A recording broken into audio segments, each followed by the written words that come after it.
When Connor Blake stepped out of the edge of the forest near Baton Rouge on a foggy morning, he barely looked human anymore.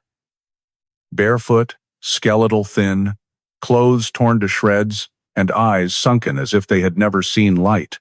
The man had been missing for many months after his last ride of the night in New Orleans, a journey that no surveillance camera could trace. But what left the investigators frozen wasn't his ravaged appearance. What sent chills down their spines was what he told them about the time he was gone, about the person who had held him captive, and about the place where that person had turned an entire swamp into a darkness no one enters and comes back from. Some names and details have been changed to protect identities and privacy. Before we dive into the story, don't forget to subscribe to the channel and hit the notification bell so you don't miss any new cases. On the night of February 14th, 2024, the Lower Garden District of New Orleans had an unusually quiet atmosphere. The rain-soaked streets reflected pale yellow streetlights, and a cold breeze drifted along the rows of closely packed historic houses. This was the area Connor Blake, 32 years old, a night shift rideshare driver, frequently passed through on his late routes because of the low traffic and steady passengers. Connor grew up in New Orleans, knew every street and every turn in the Garden District, and that night's schedule unfolded exactly as usual. He left home at 7 p.m., picked up and dropped off passengers in Uptown one after another, then headed toward Magazine Street around 1 a.m. to prepare to end his shift. According to data pulled from the Rideshare app and Connor's personal GPS, there was no sign of anything unusual during the first 4 hours of work. All rides were legitimate, all routes completely normal. However, at 12:58 a.m., one detail deviated from his routine. Connor accepted a direct ride not through the app from a man standing under an awning near the intersection of Magazine Street and a small side street leading into the residential area. Security footage from a house across the street captured the moment Connor's car slowed down. The man quickly stepped forward, opened the rear door, and got in. This was the first time that evening Connor had stopped for a passenger who didn't book through the app, something his colleagues later said he almost never did. From the extracted camera images, the man was wearing a dark coat, a baseball cap, and kept his head lowered to avoid the rain, making identification nearly impossible. After the man got in, Connor made a gentle right turn toward Tupatula Street, a riverside stretch along the Mississippi with many obscured sections. That was the last recorded frame of his vehicle. From that moment onward, the city's traffic cameras, overpass cameras, and automatic license plate readers captured no further images of the car. No route exiting the area, no sightings at major intersections, and no electronic evidence showing Connor's vehicle at any public surveillance point. By the next morning, when Connor didn't return home as usual, and didn't send his customary shift over text to his mom, a habit he'd kept for years, his family began to feel uneasy. Calls went straight to voicemail, his personal tracking device lost signal, and the Rideshare app showed no rides after 12:45 a.m. By early afternoon, after contacting friends and coworkers and receiving no information about Connor, the family officially reported him missing to NOPD. At the time of the report, there were no signs of a struggle, no abandoned vehicle was found, and there was no evidence suggesting Connor had been in an accident or had left the area on his own. He simply vanished in one of the quietest neighborhoods in New Orleans. Right when Connor Blake's missing person report was received, NOPD launched a search focused on a radius centered around the Magazine Street intersection, where camera footage showed Connor stopping to pick up an unidentified passenger. Patrol units used grid maps to divide the Lower Garden District into small, searchable blocks, sweeping narrow streets, poorly lit areas, alleyways leading out to Tupatula Street, the Mississippi River levee path, and vacant lots sometimes missed by cameras. Some officers were assigned to walk both sides of the roadways, looking for signs of a vehicle leaving the area, while other teams checked private parking lots and locations that could shield a vehicle from traffic camera view. At major New Orleans hospitals, University Medical Center, Tulane Medical Center, and satellite urgent care clinics, administrative staff were asked to check logs for any unidentified or injured John Does admitted between midnight and morning. Homeless support centers, overnight shelters, and churches, open at night in Central City, Irish Channel, and along the street. Charles Avenue corridor were also on the checklist, but no record was found of any man matching Connor's description. Search personnel continued canvassing residents living along Magazine Street and neighboring blocks. A few residents recalled hearing an engine idling slowly around 1 a.m. But no one got a clear look at the license plate or the people inside the vehicle. Many others reported the area was quite quiet that night. No screams, arguments, or sounds of a crash. Late closing bars and 2 4-hour convenience stores in the area were also questioned. The manager of a bar on the corner stated he saw headlights sweep across the window roughly around the same time as the camera recording, but he couldn't tell which way the vehicle turned afterward. A clerk at an all-night store confirmed no customer resembling Connor came in to buy anything or stopped to ask for directions. Once witness statements were compiled, investigators moved to technical data analysis by pulling records from the rideshare company where Connor was registered. The system showed the last logged trip of the day ended at 12:45, and no further transactions appeared after that time. This confirmed the pickup Connor made at 12:58 was off-platform and had no supporting GPS data. The absence of digital records forced the entire vehicle trace to rely solely on municipal cameras and eyewitness accounts. NOPD technicians continued extracting footage from public camera systems along the route from Magazine Street toward the riverfront. The images showed Connor's vehicle, after leaving the pickup spot, heading in the direction that connects to Tchoupitoulas Street, but then it never appeared on any subsequent mandatory camera, including those at major intersections and lanes leading toward the port area. Nearby business security cameras also failed to capture the vehicle moving any farther. This created an unusual data-blind segment, suggesting the vehicle may have left the normal route via a narrow side street, or was moved into a concealed position shortly after departing Magazine Street. Search teams expanded the perimeter to areas where a vehicle could plausibly be hidden or abandoned. Levee-adjacent vacant lots, industrial zones near the port, rows of old warehouses, and unsupervised empty parking lots. At these locations, search personnel looked for tire marks, pieces of metal, broken glass, skid marks, or any items that could be linked to Connor's vehicle. Each area was sectioned off, lit with high-powered lights, photographed, and documented, but no significant evidence was recovered. No vehicle was found. No signs of collision. No personal belongings. No disruptions were recorded in the city's traffic systems either. Every piece of data collected dead ends at the exact moment the camera captured the image of the car picking up the unknown passenger. Connor Blake disappeared within minutes of leaving Magazine Street, and not a single surveillance system in the city ever recorded another trace of him. After many weeks of continuously combing through the areas related to the time of Connor Blake's disappearance, without adding any new physical evidence from the scene, law enforcement noted a clear state of stagnation. Patrol teams found no further traces of the vehicle, no additional camera footage beyond the sequence captured when Connor picked up the unknown passenger, and no new reports from local residents who might have seen or heard anything noteworthy during the time frame when the victim vanished. Hospitals within the city limits had not admitted any unidentified patients matching the description. Nearby shelters recorded no one fitting the profile, and information from the rideshare company continued to confirm that no further activity appeared on Connor's account after the established timestamp. As the search period expanded, while still maintaining regular checks in key areas but brought no change to the case status, the file was transferred to the cold case unit in accordance with the standard procedure applied to missing persons cases that show no new evidence over an extended period. This procedure is followed when active investigation no longer produces any leads, meaning the collection of new information largely depends on chance or the unexpected emergence of evidence.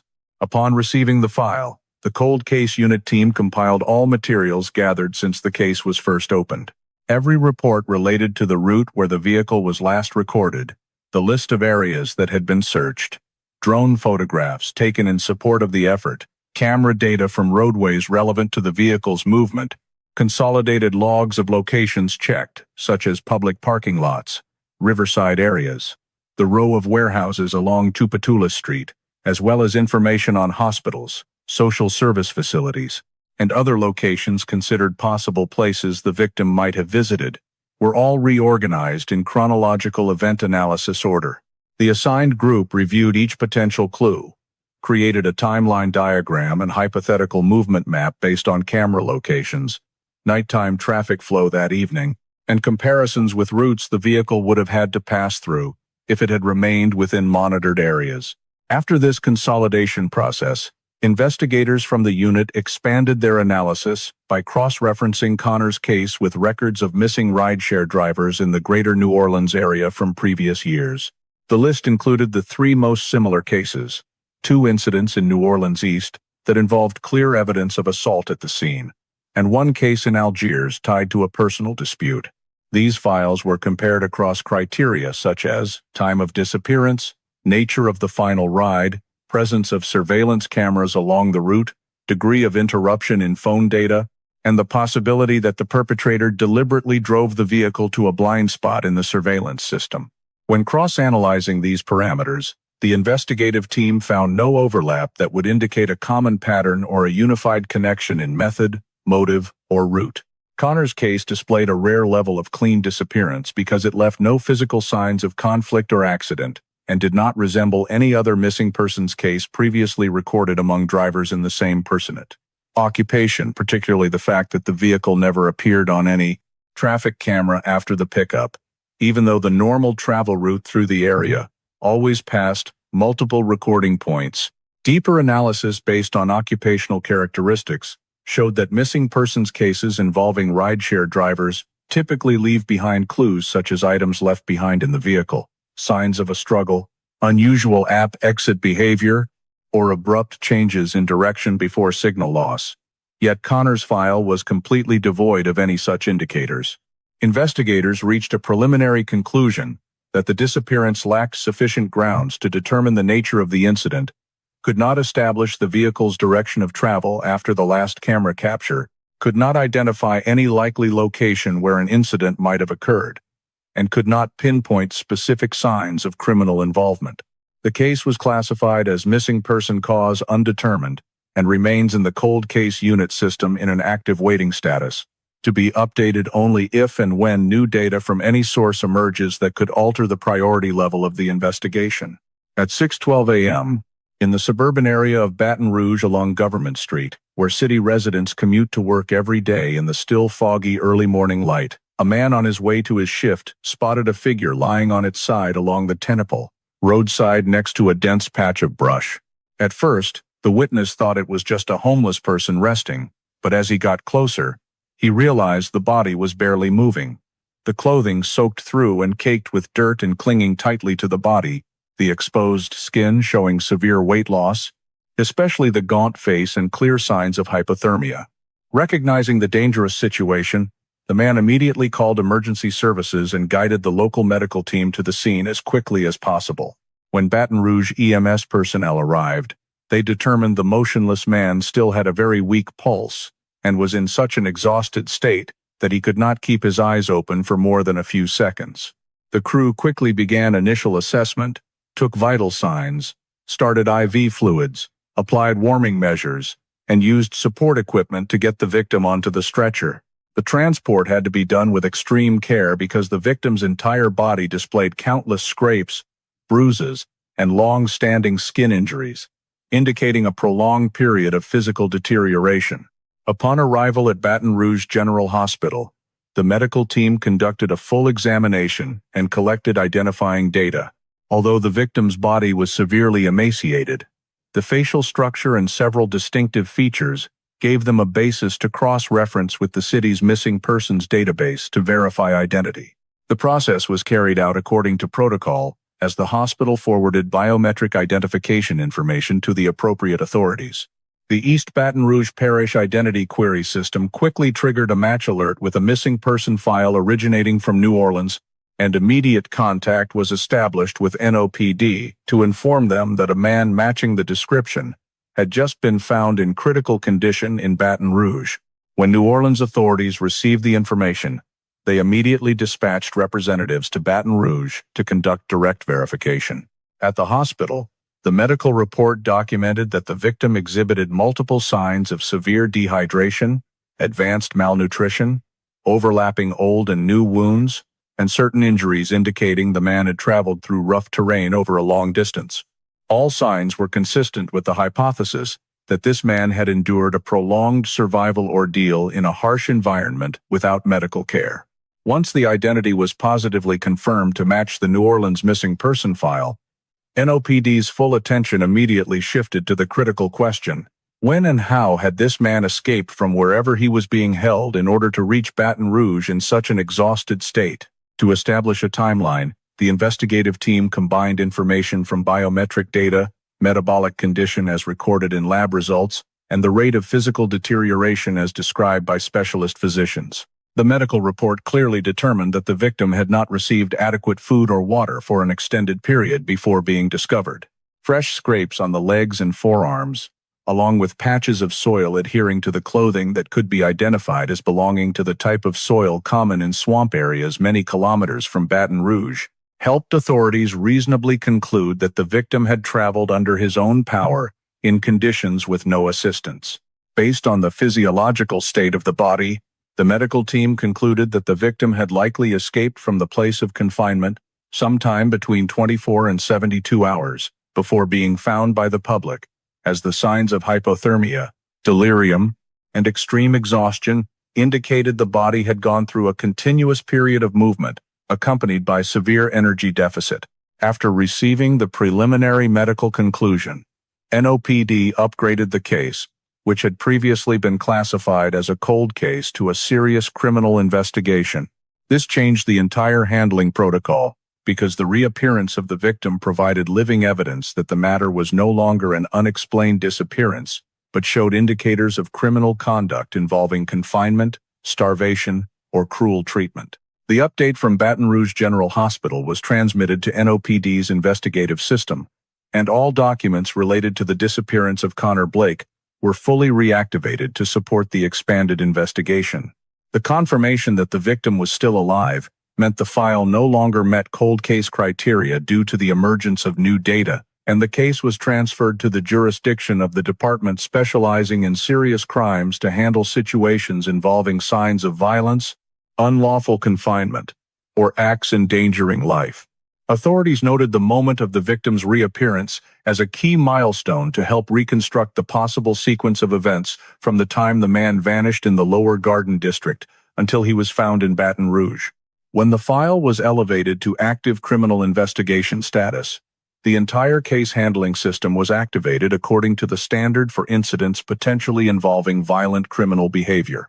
At the same time, operational teams responsible for data analysis and preparation of necessary documentation were deployed immediately as soon as full information about the victim's health status became available, recording that Connor Blake's appearance in Baton Rouge in an exhausted state had established a major turning point in a disappearance case that had previously left many information gaps. Right after law enforcement received information from Baton Rouge General Hospital that a man had been found in an extremely weakened condition and potentially matched the profile of a missing person from New Orleans, the identity confirmation process was immediately activated in accordance with Louisiana state security standards. The hospital provided initial biometric data, including fingerprints, facial bone measurement ratios, and external identifying features described in the medical report, which were sent directly to NOPD's automated identification system for comparison against both civilian records and the missing persons database. Facial recognition technology was used to match geometric landmark points against the photographs in Connor's driver's license, rideshare operator permit, and other identification documents he had on file. Based on this data, the system recorded an unusually high match rate, exceeding the required threshold to proceed to manual verification, and immediately triggered the two-way cross-check protocol. At the same time, Connor Blake's prior medical records were pulled from the federal health database to check anatomical features, scars, previously documented injuries from old diagnoses, and any bodily markers that could serve as definitive identifiers. Doctors at Baton Rouge General supplied X-rays, soft tissue ultrasounds, and surface skin photographs for comparison with the archived medical file, which included a record of an old wrist fracture Connor had sustained years earlier. The match in the scar tissue area and bone shape provided critical corroboration of the identification results before more detailed forensic steps were carried out. The fingerprints obtained showed no significant distortion, despite the victim having spent many months in adverse conditions, allowing NOPD's Forensics Division to make an absolute confirmation of identity when matched against the fingerprint data on file with the Louisiana state driver's license.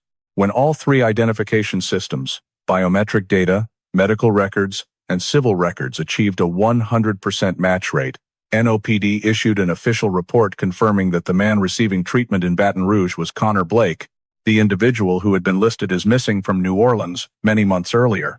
Once identity was definitively established, protocols specific to long-term captivity victims were initiated, including assessment of consciousness recovery, evaluation of spatial temporal orientation status, and consideration of the individual's capacity to recall events that occurred during the period of lost freedom.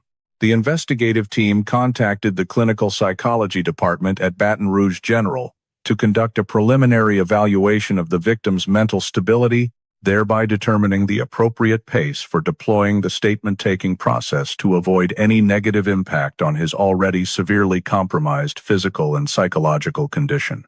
The clinical report documented signs of post-traumatic stress disorder, prolonged insomnia, time disorientation, exaggerated startle response to loud sounds, and severely impaired concentration.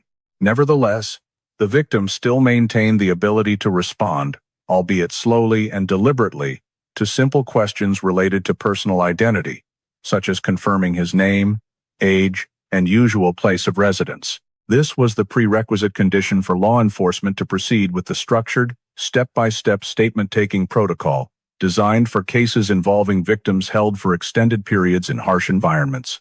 Investigators noted that Connor's level of alertness was inconsistent during the initial hours, so the interview process was conducted only in short segments, prioritizing questions aimed at reconstructing awareness, such as recording the last moment he remembered before disappearing, his ability to identify the most recent time frame he could recognize when found, and any details related to the remaining physical strength in his body at the moment he emerged from the circumstances that led to his emaciated state.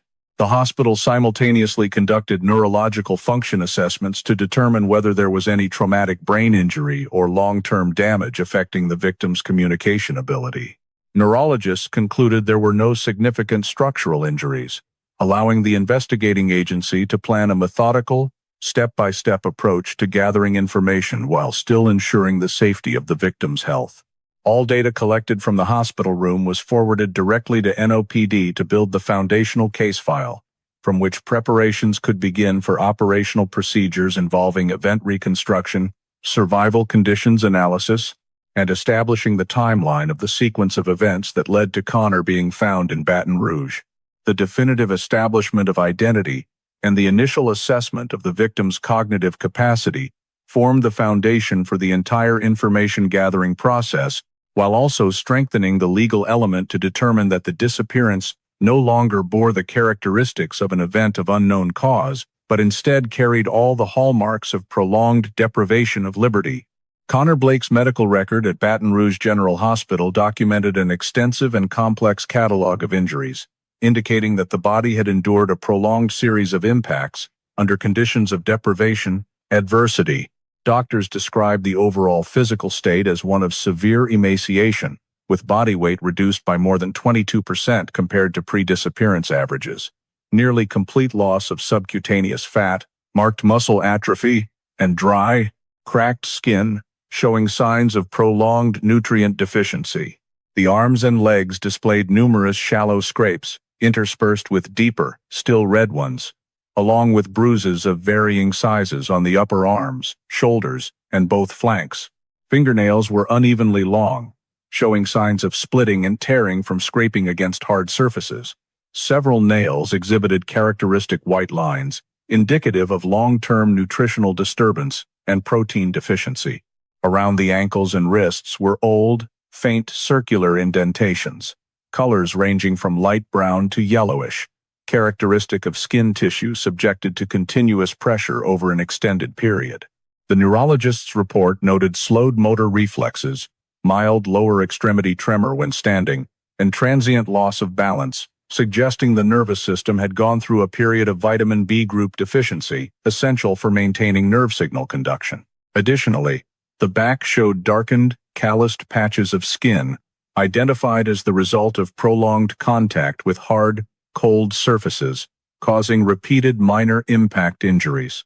This injury pattern was consistent with the victim sleeping or lying on a hard surface with minimal position changes, involving contact times exceeding 10 to 12 hours per day. The face appeared gaunt and hollowed, with pronounced dark circles under the eyes, slight twitching of the lower eyelids, and pupil constriction in response to bright light, indicating the body had become accustomed to an environment with little or no direct light for many weeks. Doctors noted extreme sensitivity to white and halogen lighting in the emergency room as a clear sign of living in a severely light-restricted environment, possibly only dim lamps or complete darkness for the majority of each day. Comparison of soft tissue in the forearms and knees, along with X-ray results, revealed multiple bruises in different stages of healing. Some subcutaneous hematomas remained dark, consistent with formation 3 to 5 days prior, while larger bruises on the flanks had progressed to pale yellow, corresponding to 10 to 14 days. There were also longer-lasting discolored patches that had gone through the cycle from purple-blue to brownish-yellow, indicating formation at least 3 to 4 weeks before the victim was found. This analysis reinforced the assessment that the blunt force impacts did not occur in a single event, but were distributed across multiple separate occasions, reflecting a pattern of repeated injury. Blood test results showed low levels of albumin, iron, and vitamin D, along with imbalanced electrolytes, particularly sodium and potassium. The blood sample also exhibited signs of prolonged dehydration prior to discovery, consistent with the description of dry, cracked skin and elevated plasma concentration. Doctors recorded characteristic micronutrient deficiencies typical of individuals living under severely restricted water and nutritional intake for many months. Hair structure analysis revealed frequent breakage and shedding, with dry, uneven, brittle hair shafts and bands of discoloration due to nutrient deficiency. The beard had grown excessively long compared to identification photos, but was asymmetrical, suggesting periods of patchy hair loss due to stress and malnutrition, followed by uneven regrowth. Dermatologists observed pronounced hyperpigmentation on the elbows and the backs of the hands, a form of chronic friction-related darkening caused by repeated rubbing against rough surfaces. This finding helped determine that the place of confinement very likely featured hard, cold, moderately rough surfaces without soft padding. Liver and kidney function tests showed signs of prolonged organ stress due to energy and water deficit, but no permanent damage was recorded. This indicated that, for a period, the victim had been able to maintain minimal survival but not enough to achieve nutritional balance. Ophthalmologic examination of the eyes noted thinned conjunctiva and abnormal photosensitivity, along with sluggish eye muscle response when tracking moving objects. These findings were consistent with prolonged visual deprivation, commonly seen in individuals living under very low light conditions. Nail structure showed longitudinal ridging and brittleness, indicating repeated interruptions in keratin development and reflecting unstable nutritional cycles throughout the period of captivity. By correlating injury timelines with tissue healing progression, the medical team determined that the victim had endured at least more than 4 months of living under conditions that did not provide adequate nutrients, accompanied by multiple injuries in various stages of healing, extending over more than 8 weeks. Notably, the faint scarring around the wrists and ankles showed characteristics of continuous compression for more than 30 days before the pressure was removed. When all data were combined, the doctors identified a sequence of injuries reflecting prolonged confinement, with biological signs consistent with restricted movement in a confined space, low light, contact with hard surfaces, and long-term deficiencies in nutrition and water. Mild necrotic patches appeared on the skin of the bridge of the nose and the iliac crests, areas prone to pressure when lying on a hard surface without position changes, and were considered compelling evidence that the victim had gone through extended cycles of living without a bed or supportive bedding. Based on the full histological analysis and wound healing progression, the doctors concluded that the duration of confinement was no less than 150 days, consistent with the overall injury picture on the body that reflected sustained, continuous harshness without any medical intervention throughout that entire period. The clinical psychology report on Connor Blake's condition was initiated within the first few hours after his vital signs stabilized, with the goal of assessing the degree of post-traumatic stress that his body and nervous system may have accumulated throughout the period of his captivity. Upon being exposed to the hospital environment, Connor exhibited unusually strong defensive reactions, such as flinching when someone approached from behind, avoidance when a doctor performed a close facial examination, or curling his body inward when he heard the sound of staff shoes passing in the hallway. His hunched posture, slumped shoulders, hands gripping the edge of the blanket tightly, and eyes frequently scanning the corners of the room, demonstrated a state of hypervigilance, a common manifestation of post-traumatic stress disorder in individuals who have been subjected to prolonged environmental control. Connor also had difficulty maintaining direct eye contact, frequently avoiding gaze, not out of shyness but as an expression of a nervous system that continued to signal danger even though the environment was now safe. The psychology team documented a series of repetitive behaviors, such as rotating his wrists to check the skin, touching his ankles, rubbing his fingers along the edge of the bed, and counting in rhythm with his breathing actions that commonly develop in people who have been subjected to prolonged behavioral control through restraint or restricted movement. Psychological anamnesis revealed that Connor reacted strongly to the sound of a lock turning or a metal door closing, even though his hospital room had no such sounds. This was recorded as a conditioned reflex originating from the captivity environment.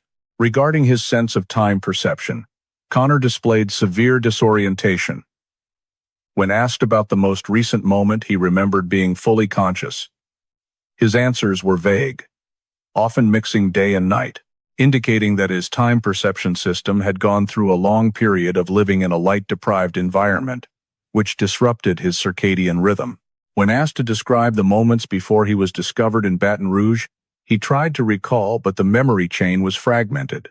Some segments had high detail about sounds or bodily sensations, while others were disjointed and lacked anchor points to connect them, consistent with the psychological trauma of someone forced to sustain life in a prolonged state of fear. During the initial evaluation sessions, Connor showed difficulty expressing himself in long sentences with a hoarse and halting voice, but he still retained the ability to describe bodily sensations, smells, sounds, and surface textures, indicating that his sensory memory regions were functioning better than his linear time-based memory. Many long-term captivity victims tend to remember only survival-related details such as water sources, repeating sounds, or sensations of danger. Connor showed the same tendency. He could recall the cyclical sound of metal that he believed accompanied someone moving outside the holding area, or the cutting cold against his skin every time he lay on a hard surface. When assessing the degree of behavioral control, the psychology team examined both reflexive behaviors and bodily expressions. Connor frequently asked permission before changing position, for example, whispering very softly to ask if he could sit up or if he could move his hand outside the blanket even though no one required it. This was a sign of prolonged conditioning, where the victim becomes accustomed to having every action permitted in a controlled environment. Another notable behavior was the freeze response. When he heard heavy footsteps or the sound of metal objects dropping, Connor tended to stop all movement, hold his posture, and wait for several seconds. This reaction belongs to the survival reflex group commonly seen in victims under constant supervision in confined spaces. When analyzing his ability to recall details related to the place of captivity, the psychology team did not ask Connor to describe the location directly, but instead focused on evaluating how his brain stored sensory memories. He described the feeling of damp air, the smell of earth mixed with rotting wood, and the regular presence of a faint airflow coming from overhead, suggesting an area with a simple ventilation system.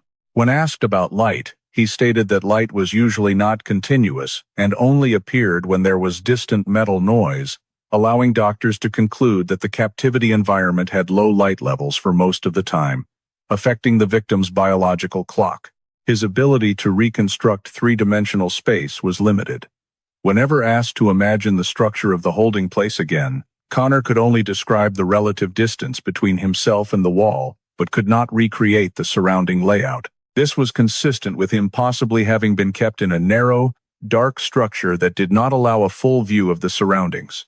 Regarding his ability to provide coherent statements, the psychologists assessed Connor as capable of working in short clusters of questions. Each time he was asked about a traumatic event, he showed facial muscle tightening, heavy breathing, and loss of rhythm. Nevertheless, after a few minutes of regulating his breathing, Connor could still answer in short, clear sentences, though at a slow pace. This showed that the language processing centers in his brain were still functioning normally, but were being dominated by a highly activated sympathetic nervous system, limiting his ability to speak fluidly for extended periods. The assessment team noted that Connor's memory was not completely lost, but was segmented into sensory fragments, each tied to sounds, smells, temperatures, or bodily sensations, rather than visual images. This meant that event reconstruction required a memory elicitation method that prioritized sensory prompt questions rather than requests for chronological descriptions.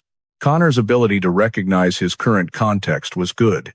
He knew he was in a hospital, recognized his name when called, could distinguish the doctor's voice from other medical staff, and understood that the surrounding environment was now safe.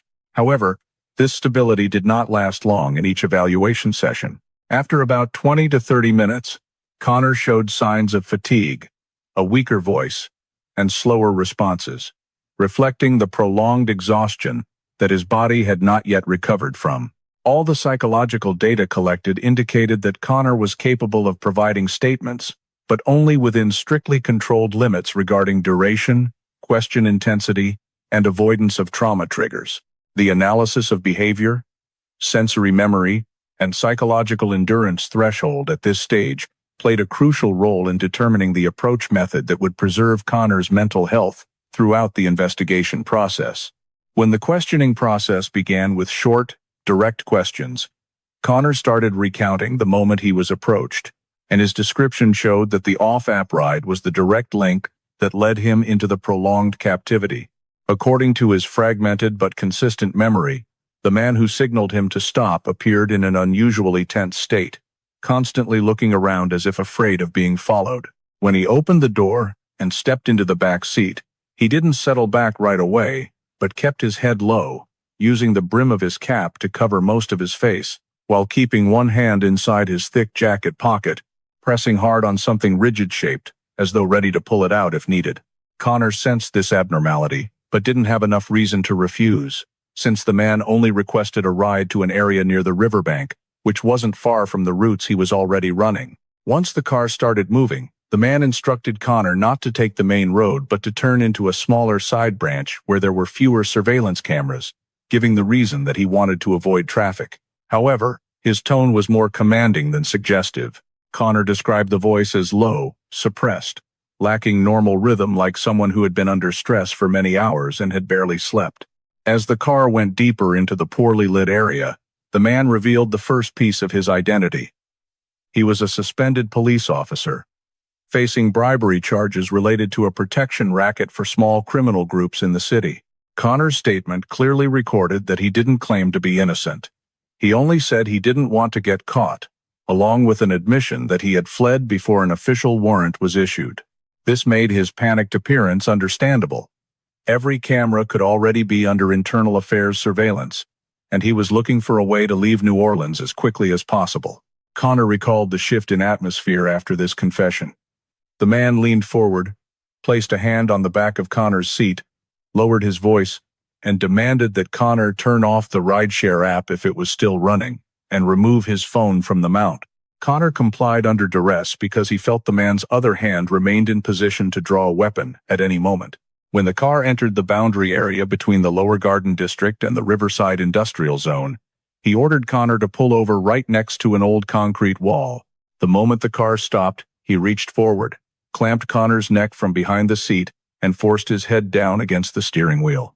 Connor described the suffocating sensation and his inability to move his arms.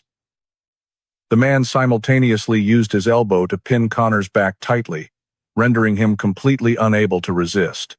After Connor lost balance and could no longer fight back, the man pulled a dark-colored cloth-like bag over his head, cinched it quickly with a drawstring, and shoved him down to the floor of the vehicle. On the floor, Connor heard the trunk pop open and the thud of something heavy, like a bag being moved. The man dragged Connor out of the seat by gripping his collar and pulling him across the ground, then shoved him hard into the rear of the vehicle, forcing him to curl up inside the trunk compartment. The feeling of the car moving afterward showed the vehicle changing direction multiple times, sudden acceleration, hard braking indicating the perpetrator was deliberately avoiding normal routes to erase his path. Connor recounted that the man remained completely silent during this stretch of the drive, except for a few heavy sighs and one very brief phone call, the content of which only involved telling someone that he was on the way. This suggested that his escape was not solitary but had a pre-arranged destination or safe house. That ride never existed in the rideshare system, because he deliberately chose Connor, a driver passing through a low-traffic route, as a chance opportunity for escape. The coincidence between Connor's route and the direction the man needed to flee turned the ride into the intersection point between the two men. Connor vividly remembered the sensation of the car transitioning from smooth concrete to rougher pavement, the sound echoing differently, as though entering an underused area or one restricted to large trucks. The dripping water and faint metallic clinks he heard through the trunk floor led Connor to guess the vehicle had entered an area near the riverbank or a covered cargo storage zone. Then the car stopped abruptly, and Connor was pulled out while still blindfolded. The man zip-tied his hands behind his back and pushed him forward across hard ground mixed with loose gravel. Connor described each forced step, his feet striking sharp edges or hard objects, leading him to believe the movement covered only a short distance before entering a space with a completely different surface.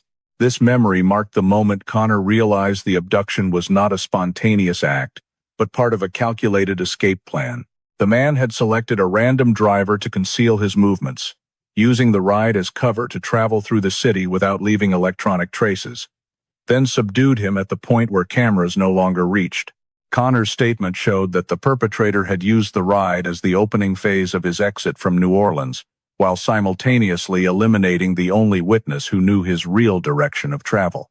Connor concluded his initial account with the image of being forced deeper into a darker space, the man's breathing close to his ear, and the clear realization that he was no longer regarded as a driver, but had become part of the escape journey. 1. The man was forced to erase all traces of, in order to preserve his own freedom. Through Connor's statements, the process of moving to the place of captivity was gradually reconstructed using fragments of sensory memories rather than visual images, because his vision was completely covered throughout the entire journey. Connor described that after being pushed into the trunk of the initial vehicle, he felt the intense vibration of the undercarriage every time the wheels passed over rough sections of road, producing three dominant types of sounds: the sound of gravel hitting the underbody, a faint metallic resonance, and the tires sliding over coarse pavement. This indicated that the vehicle had left the concrete paved area and moved onto poorly maintained roads or sections adjacent to riverside industrial zones. When the vehicle slowed for a prolonged period and then came to a complete stop, Connor heard the door slam shut, followed by the sound of something heavy being dragged like a bag or tools. The man opened the trunk and pulled Connor out, tightening the zip ties higher on his wrists to control the bend of his shoulders, forcing him to hunch over while walking.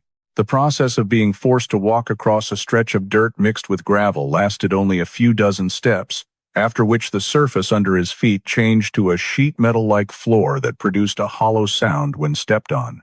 The light metallic vibration underfoot allowed investigators to infer that Connor had stepped onto another vehicle platform, most likely the bed of a pickup truck or cargo vehicle. The sensation of his body being slightly lifted as the vehicle began moving confirmed that the transport had been switched.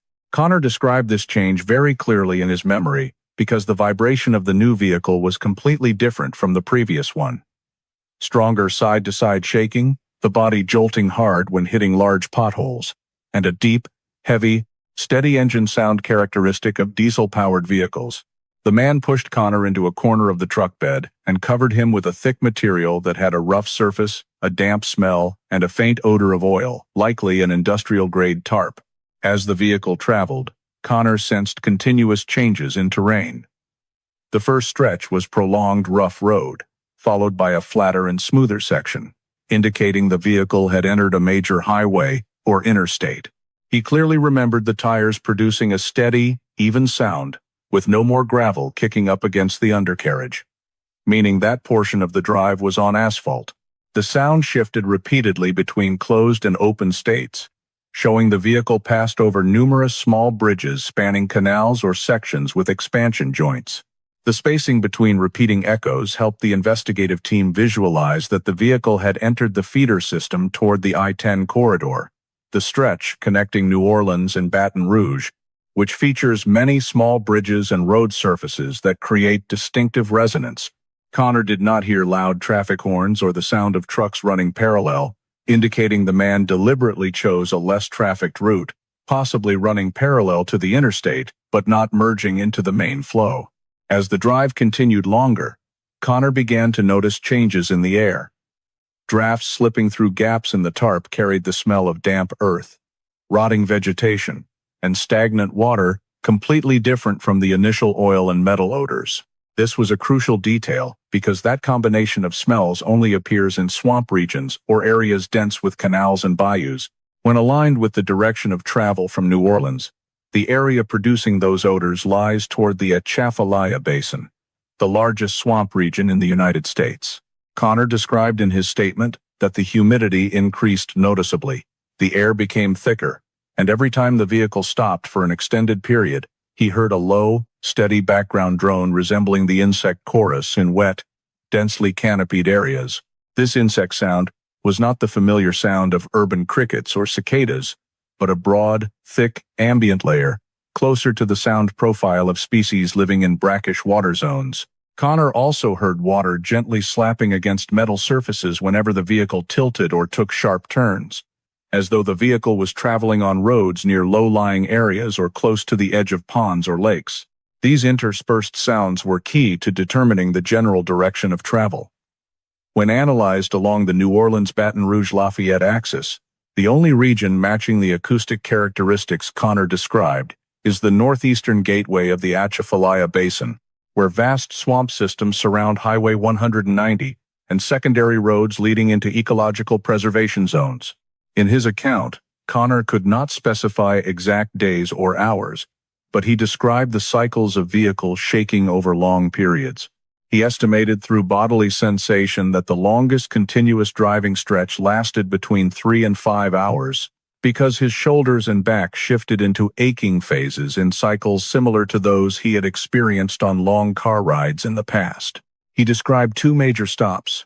The first lasted only a few minutes, when the man checked the tarp and readjusted the zip ties.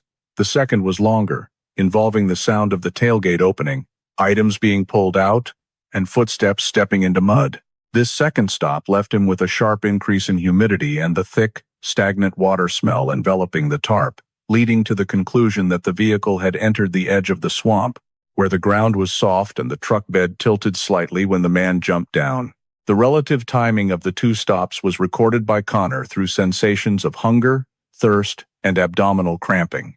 He remembered that before the first stop he had not yet felt strong contractions, but by the second stop the pain was distinct due to dehydration and electrolyte imbalance. When the team cross-referenced this with medical records, the onset of these symptoms aligned with a window of 3 to 4 hours after he was confined in the truck bed.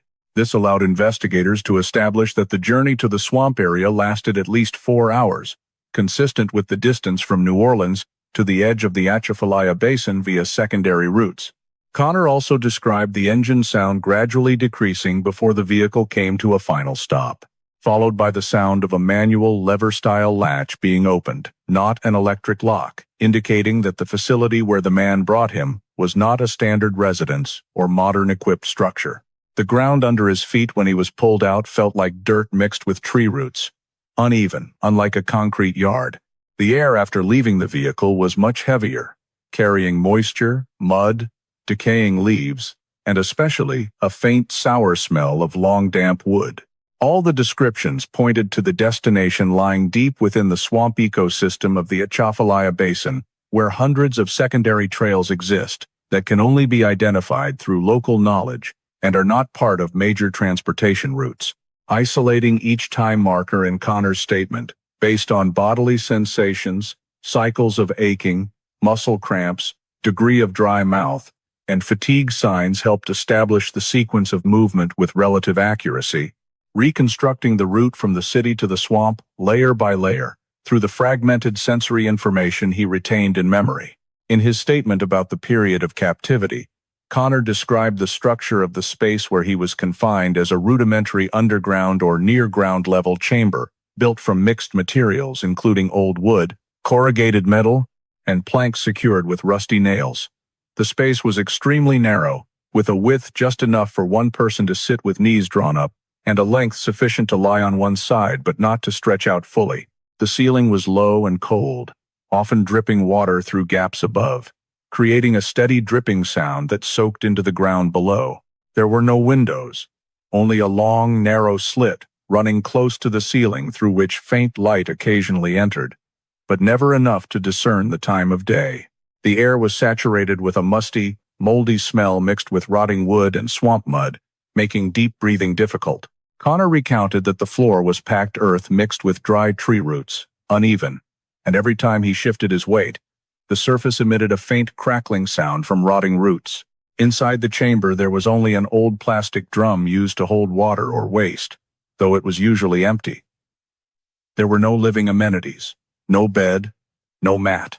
Sleeping or resting happened only by leaning against the wall or curling up on the cold dirt floor.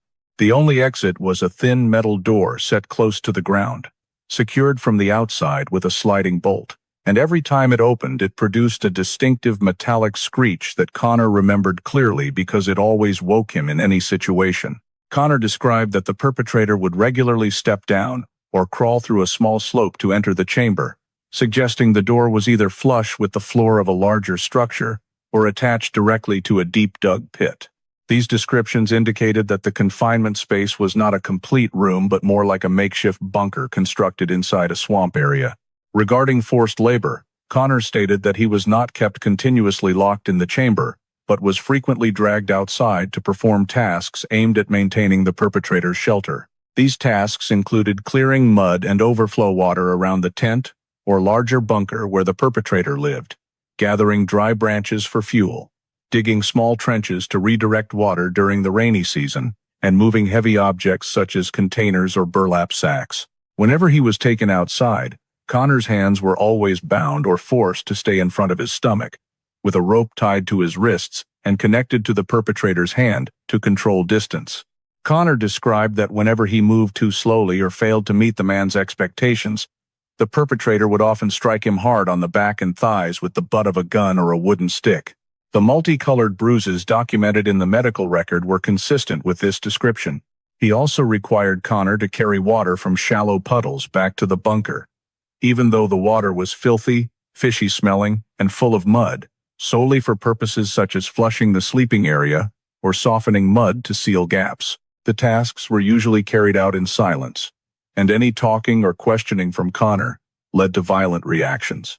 The perpetrator maintained control by varying the times he pulled Connor out of the chamber, sometimes while he was dozing off, sometimes during prolonged hunger, making it impossible for Connor to predict the pattern or timing of his appearances.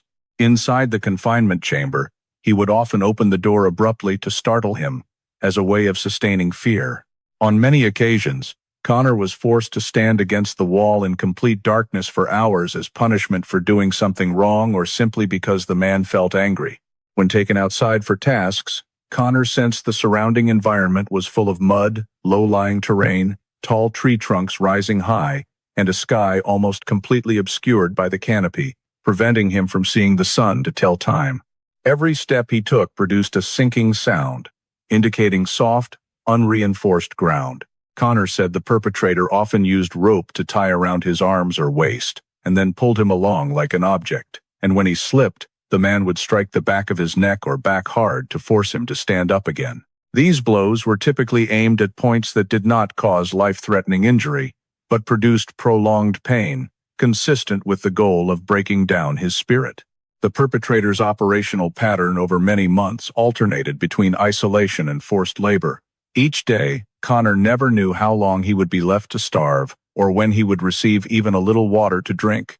The provision of water and food followed no stable cycle, Sometimes the man gave him something resembling half-opened canned meat, sometimes a piece of dry bread or a few sips of murky water full of sediment.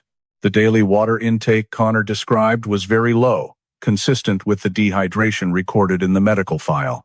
The perpetrator often left the shelter for many hours at a time to forage for supplies, and each time he returned, he opened the door with a hard slam, apparently to announce his presence. While he was gone, he forced Connor to sit still inside the confinement chamber, not allowed to move, and required to remain completely silent. If he heard any noise, he would return, open the door, and strike immediately. Connor recounted one time the man was gone more than a full day before coming back, leaving him in extreme thirst. When he returned, he did not give water right away, but instead made Connor perform mud cleaning work to test his endurance. For a large portion of the time, the perpetrator maintained a state of silence, using only eye contact and actions to give orders, leaving Connor never certain which of his responses were right or wrong. The perpetrator had the habit of inspecting the confinement chamber whenever it rained, often kicking the wall with his foot to check if the mud inside had collapsed, and forcing Connor to scoop out mud when water flooded in. Connor described how the sound of water leaking through the ceiling and onto the dirt floor left him cold and wet every night. The perpetrator maintained supervision by frequently checking the wrist restraints, tightening them whenever he noticed any slack, and often replacing the rope with new ones when the old ones wore down from friction. These behaviors created a cycle of continuous control without the need for words. The forced actions from cleaning, digging trenches, transporting items, to excavating earth around the bunker, all served to maintain the shelter.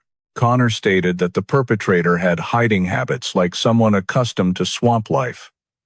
He knew the paths, knew where drinkable water could be found, knew how to conceal fire, and knew how to listen for distant airplane or boat sounds to stay quiet. Connor sensed these skills through the man's patterns of activity, and it was precisely these skills that made the months-long captivity a reality the victim had to endure under the harshest conditions of the Louisiana swamp. In his statement, Connor described that the opportunity to escape from the place of captivity arose when a heavy rainstorm lasting many hours caused the temporary underground structure to become unstable. The heavy downpour forced water to pour into the holding chamber through gaps in the rotting wooden ceiling, turning the already damp ground into soft mud and causing small sections to collapse. On the previous nights, Connor had heard unpleasant sounds as the wooden walls swelled from absorbing water, but this time the cracking and breaking noises were clearer, with entire sections of the wall shaking hard as water seeped deep into the surrounding soil. At that moment, the man left the shelter to search for food, leaving Connor in a state where his hands were tied but not secured as tightly as usual, because he believed the heavy rain would make it impossible for the victim to leave the swamp area. Connor felt that the restraints had become weakened from prolonged exposure to moisture, and when the ground beneath his feet began to sink, he realized that part of the wooden wall structure had been pushed out of position by the water. He rubbed his forearm against the edge of the wood, taking advantage of the sharpness caused by rot to saw through each strand of the tie. It took a very long time, but eventually the zip tie snapped. After that, he used his full body force to push against the spot where the most water was seeping in. The wood peeled away, creating an opening just large enough for him to slip his shoulders through. Connor recounted that the heavy smell of earth, mixed with rotting wood and mud, rose thickly as he dug with his hands to widen the escape path. His fingernails broke and tore, his fingertips burned with pain, but layer after layer of damp soil was pushed aside, creating enough space for him to crawl out. When he emerged from the underground chamber, Connor found himself in an area covered by dense tree canopy, with rain pouring through the leaves in heavy streams. Water rose to his ankles, the soft, slippery mud making it difficult to stand upright. The heavy rain caused mud to flow into the entrance of the chamber, covering the escape hatch within minutes, and giving Connor additional time to move away from the location without being immediately detected by the man upon his return. Connor began moving in a state of extreme exhaustion, barefoot, clothes soaked and heavy, having to rely on the feel of the air and the terrain to determine direction. He chose to head toward the direction where the sound of flowing water was stronger, believing that the edge of the swamp might lead to higher ground or at least a waterway near populated areas.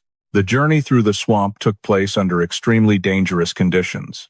Connor had to crawl through sections of water that reached his waist, where twisted tree roots formed natural traps. Every step carried the risk of slipping or sinking into soft mud pits where water swirled. Each time he slipped, the mud pulled him down, forcing him to expend every remaining ounce of strength to pull himself free. He noticed the area had louder insect sounds, deeper tones compared to the place of captivity, leading him to believe he was moving farther away from the center of the swamp. In some sections, he felt stronger wind, indicating the trees were becoming less dense, and this helped him steer toward an area where he could potentially break out. Connor described the sounds of frogs, flapping bird wings, and water hitting tree trunks as signs that helped him determine relative direction. He avoided areas with unusually deep sounds because they were often indicators of dangerous water or sinking terrain. Occasionally, he had to rest against large tree trunks where the surface was drier to preserve what little strength remained. The prolonged heavy rain made his body freezing cold, but it also prevented him from becoming more severely dehydrated than in the previous months. In his statement, Connor said the gnawing hunger appeared constantly, but he could not eat anything because there was no safe food source in the brackish water area. He was forced to keep moving, treating continuous motion as the only way to stay conscious. His feet were shredded by tree roots, shells, and sharp objects hidden under the mud. Each wound produced a burning sensation, but he did not stop because he knew that if he rested too long, his body temperature would drop to the point where he could no longer stand up. After many hours of trudging through mud and water, Connor noticed the terrain gradually changing. The large tree trunks became sparser, the depth of the mud decreased, and he began to feel harder ground under his feet. This made him realize he was approaching the boundary of the swamp. When he emerged from the dense root area, he encountered a strip of higher ground that was still wet but no longer flooded. Connor used it to rest and catch his breath, his body trembling from exhaustion. After continuing farther, he began to hear sounds foreign to the swamp. Distant traffic noise, steady engine sounds, and the faint metallic vibration characteristic of vehicles traveling over roads with expansion joints. This was a crucial sign that helped him orient himself that he was near a major road or at least close to a populated area.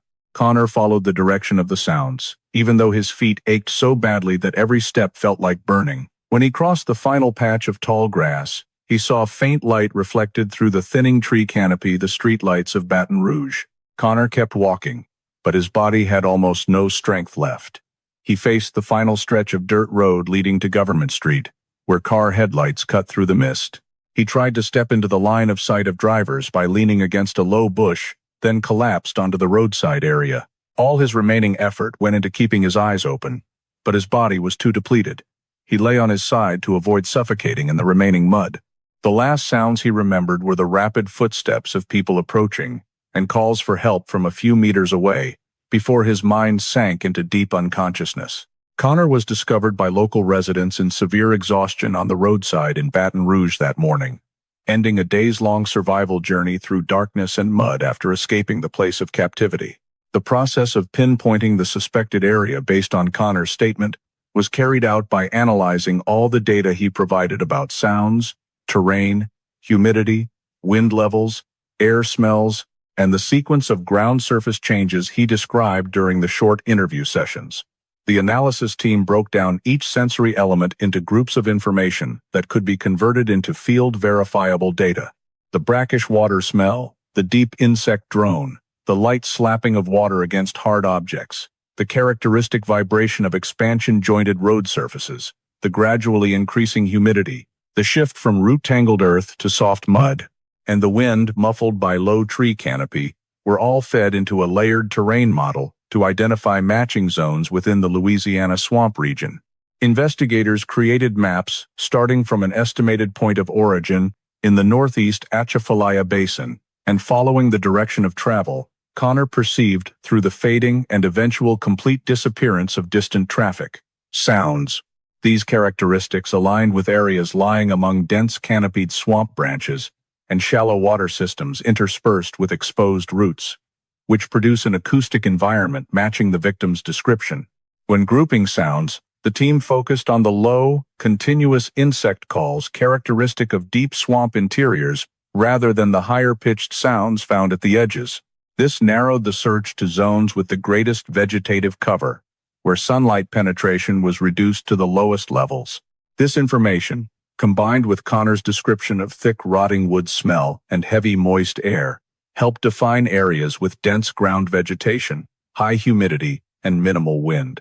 In the terrain analysis step, satellite map data and environmental stratification maps were used to outline zones prone to subsidence after heavy rain, because Connor stated that rain had caused the confinement bunker to shift and the soil around the walls to collapse.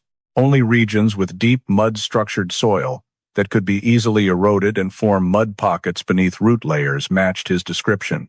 Because the Atchafalaya Basin is too vast for direct ground searching, the team combined GIS modeling with historical hydrological maps to identify locations where unauthorized man-made bunkers could plausibly exist. The investigative group then deployed drones to conduct wide-strip sweeps, prioritizing areas showing unusual architectural signatures within the vegetation.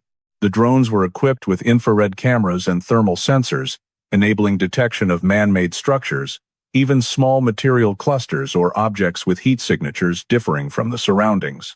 The first scanned zone was the central swamp area near the secondary branches of the Atchafalaya River, where tree density is higher and ground access is extremely difficult.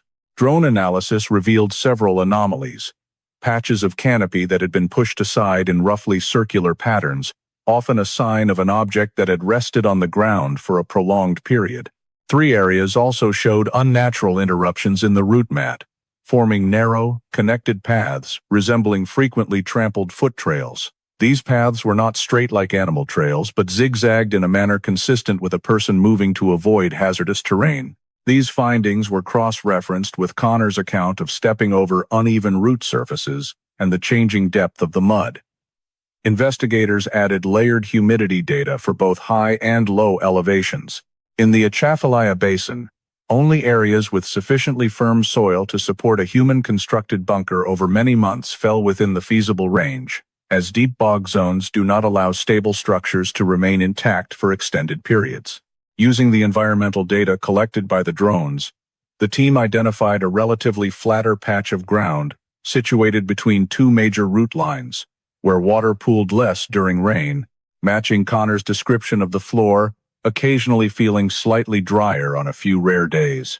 Infrared cameras continued to detect anomalous heat at a point adjacent to a cluster of fallen trees, where the ground surface temperature was approximately 2 degrees Celsius higher than the surrounding environment, an indicator of past heat retention or human activity at that location.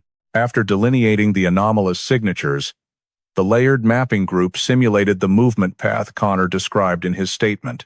If he had been transported from a small structure or bunker on the swamp's edge deeper into the wooded interior, the movement model had to align with increasing heavy humidity, deeper sound profiles, and the characteristic mud smell. When this model was overlaid on the swamp map, only the northeast basin area matched, characterized by prolonged low-frequency insect calls, consistently high humidity throughout the day, and ground saturation even without recent rain. Notably, the drone captured 2 areas with unnatural convex-concave formations in the soil layer. These resembled small, temporary bunkers, partially covered by vegetation and mud after heavy rainfall. Infrared imaging showed that internal voids still existed within the structures, indicating spaces once created by wooden or metal materials. Several circular ground impressions mixed among decayed leaves exhibited similar subsidence patterns, suggesting repeated foot placement by the perpetrator during checks or guard duty. From all the terrain, acoustic, and temporal data, the investigative team narrowed the target to 3 high-probability points within the Atchafalaya Basin. One site adjacent to dense root clusters with subsurface voids, one near a higher land strip where the drone detected zigzag trails, and one in a shallow water zone where infrared heat signatures indicated human interference. These points were determined to have the highest potential for containing the confinement location Connor described, as they converged on all the key characteristics: unstable, collapse-prone soil, thick vegetative cover blocking most light, remote from major roads, yet still accessible by small vehicles, and the presence of terrain alterations not produced by natural processes. After narrowing down the target area within the Atchafalaya Basin, the investigative team moved in to approach the suspected location that showed displaced soil structure, abnormal vegetation patterns, and signs of an underground void beneath the surface. When they excavated through the layers of mud and tree roots covering the top, they discovered a partially submerged entrance covered by an old, dark sheet of corrugated metal that was rusted and coated with dried mud. The metal sheet was secured with rotted wooden stakes, driven diagonally into the ground. Although distorted by rain, the corroded metal hinges still retained their original shape, indicating that this had once been the main door leading down into a small bunker. When the entrance was opened, a thick buildup of musty, damp odor from the underground chamber escaped, exactly matching the description that the place of captivity lacked a complete ventilation system. A sloped dirt ramp led down to a floor about half a meter below ground level. Inside was a bunker, roughly 3 meters long and just over 1 meter wide, with a low arched ceiling made of horizontal planks supported by a few makeshift vertical wooden posts. The entire structure of the holding area showed patchwork construction, utilizing old materials from the surrounding environment, along with planks brought in from an unknown source. The wooden ceiling was warped and damp, with many spots eaten through by termites, creating small holes. Rainwater from these gaps was still pooled on the surface, proving the chamber had recently endured a heavy rain event. The interior dirt floor was soft and mushy, streaked with long drag marks from a human body moving repeatedly. The entire bunker contained no living amenities, except for one deformed plastic bucket that was dry inside, consistent with the description of a container that had been placed in the holding room. On the ground surface, forensic teams found deep, evenly spaced, circular indentations repeated in patterns, showing positions where someone had sat leaning against the wall or floor multiple times. The left side wooden wall had a section pushed out of alignment, exactly at the spot Connor said he had used full body force to break through. The size of the gap matched his description of the opening he had forced his shoulders through to crawl out. In the corner area of the chamber, law enforcement recovered a segment of old plastic zip tie that had been snapped, its color dulled and opaque from prolonged water immersion. The cut ends were frayed, consistent with the victim's account of using the sharp edge of rotting wood to saw through the tie. Additionally, a second piece of zip tie was discarded to the right of the chamber entrance, still in its looped shape that had once tightened around a wrist, showing wear marks characteristic of repeated tension, matching the injury patterns documented on Connor's hands. At the chamber entrance, numerous deep footprints sank into the soil, reflecting different body weights. Some larger, clearer prints clearly belonged to the perpetrator. The smaller, lighter footprints angled toward the wall belonged to the victim, based on size matching and the rotation angle of the foot during dragging. Investigators also discovered a narrow trench extending from the chamber entrance to a nearby fallen tree canopy, indicating the process of bringing the victim outside to perform forced labor tasks. On the ground in that spot were broken pieces of wood, most of which were not naturally occurring in the surrounding area, but were lightweight construction lumber, showing they had been brought in. The broken wood had sharp edges consistent with Connor's description of what he used to cut the ties. The investigative team cross-referenced the bunker's location with Connor's descriptions of sounds he heard over many months: the metallic screech when the door opened and the sound of water dripping from the ceiling. When they tested by pouring water onto the rotting wooden roof, it immediately seeped through and produced a similar dripping sound. The corrugated metal door, when closed, also created the screeching noise exactly as Connor described in his statement file.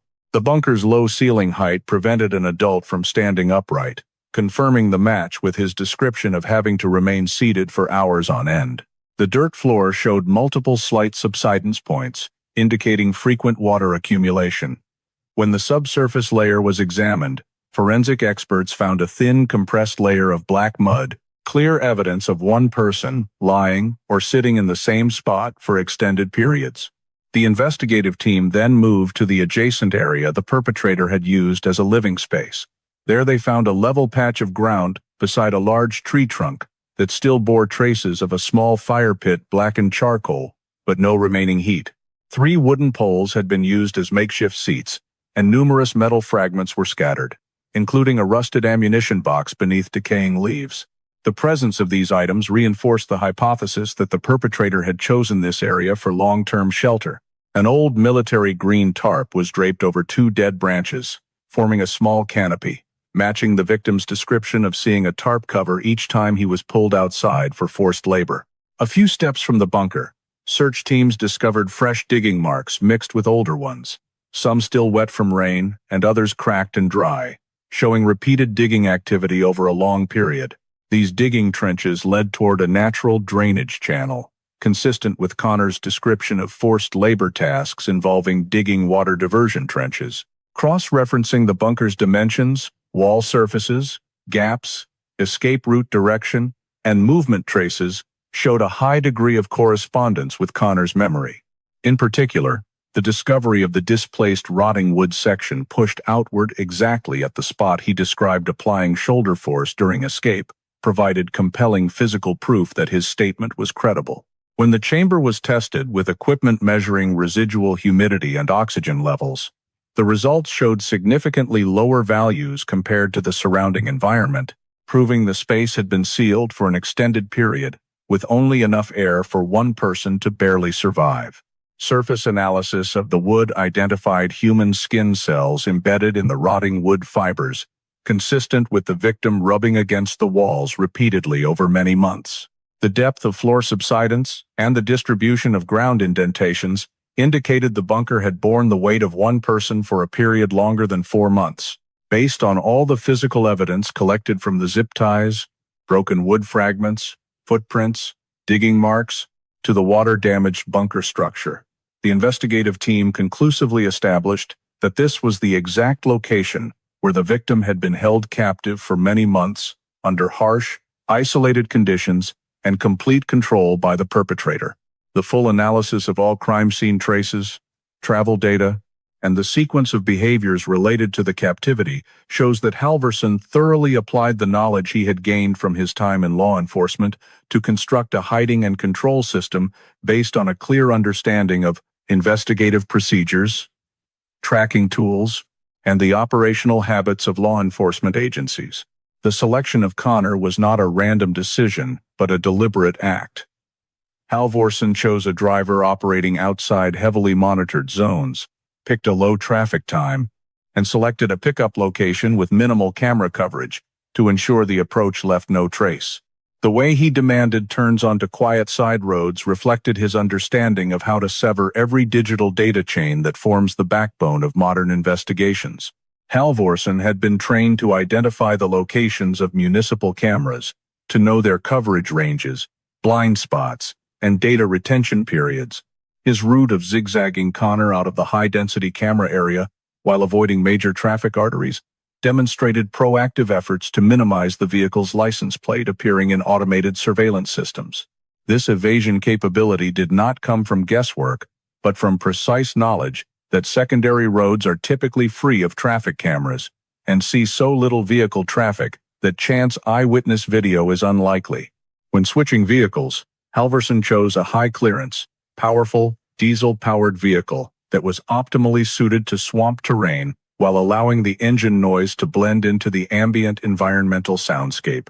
This was a tactic familiar to individuals who had participated in rural fugitive pursuits and understood that gasoline engines produce higher-pitched sounds more likely to be captured by distant audio recording devices. Halvorsen also employed journey segmentation tactics to break the logical chain for investigators. Each stop created a breakpoint in the timeline, making it extremely difficult to reconstruct the route by cross-referencing maps. When the bunker was examined in detail, its physical characteristics revealed it had been built following familiar concealment patterns from operational tradecraft. Buried deep, positioned close to large tree trunks to mask heat signatures, constructed with corrugated metal roofing and rotting wood to blend into the natural surroundings, and with an entrance laid flat against the ground to avoid creating clear, linear cuts visible from above. The combination of natural and discarded construction materials showed Halvorsen deliberately avoided leaving overly conspicuous human-made signs while reducing the chance of detection by aerial surveillance teams. Choosing the Atchafalaya Basin as the hiding location also reflected deep knowledge of the swamp environment. High vegetation density, difficult access terrain, minimal electronic signals, low human traffic, and challenges for ground search teams. Halvorsen knew that this area could effectively mask sound and would not produce clear trails for investigators to follow. The bunker was not constructed as a long-term residence, but as a temporary transit point, a way station in an escape journey where he could control the victim, maintain the hideout himself, and assess the situation before deciding to move on. This is evident in its small size, makeshift yet sufficiently sturdy structure to hold a person for an extended period, a place not intended for comfortable living but for creating a secret space where the victim had little opportunity to observe or resist. When examining the behaviors used to keep the victim alive, the investigative team noted that Halvorsen employed layered, phased control methods following a logic similar to models used for restraining high-risk subjects during dangerous arrests, limiting physical strength, distorting time perception, destroying orientation ability, and fostering dependence. The irregular feeding and watering kept the victim's body weakened, but not dead. This was a deliberate tactic to maintain Connor in a minimal survival state, so he lacked the energy for any escape attempt. Scattered food scraps, empty containers, and signs of dirty water found near the bunker entrance indicated that the meager food supply was portioned just enough to sustain biological existence. Analysis of Connor's injuries showed that Halvorsen applied violence using methods familiar to someone who understood pain induction mechanics without causing fatal damage. Strikes to large muscle groups, avoiding bones and internal organs, producing prolonged pain without directly threatening life. This approach kept the victim in a constant state of fear, energy depletion, and controllability. The periodic replacement of restraints demonstrated that Halvorsen closely monitored even minor changes in the confinement materials, maintaining a stable control state. Within the bunker area, his footprints consistently appeared around the entrance, indicating frequent, repetitive, and cyclical supervision reflecting the discipline of someone accustomed to performing security checks on an area. The forced labor tasks assigned to the victim, digging trenches, scooping mud, organizing supplies, gathering firewood, all served to maintain the hideout while systematically draining Connor's strength, limiting his capacity to react or resist. Halvorsen leveraged basic human survival instincts in a natural environment to turn the victim into a tool for sustaining the hideout. Digging trenches drained water, clearing mud kept the entrance from being buried, carrying water allowed him to maintain minimal hygiene. These behaviors showed he manipulated the victim as an integrated component of the bunker's operational system. All of these elements combined into a clearly structured criminal methodology rooted in professional knowledge, control skills, and deep understanding of terrain, enabling Halvorsen to survive in the swamp and hold the victim captive for an extended period without generating easily detectable signs. Analysis of Halvorsen's motive shows that the choice of Connor was not merely a product of chance but stemmed from practical requirements within the escape plan he had quietly constructed. Connor appeared at the exact moment Halvorsen needed a means of leaving the city without leaving an electronic trail, and using an off-app driver allowed him to bypass the tracking systems typically tied to ride-sharing services. However, the reason Halvorsen did not eliminate the victim immediately after using the vehicle relates to two core factors: the need for labor to maintain the shelter site and the unconscious dependency that formed in his psychology as he sank deeper into the cycle of evasion. Halvorsen selected the Atchafalaya swamp as his hiding place.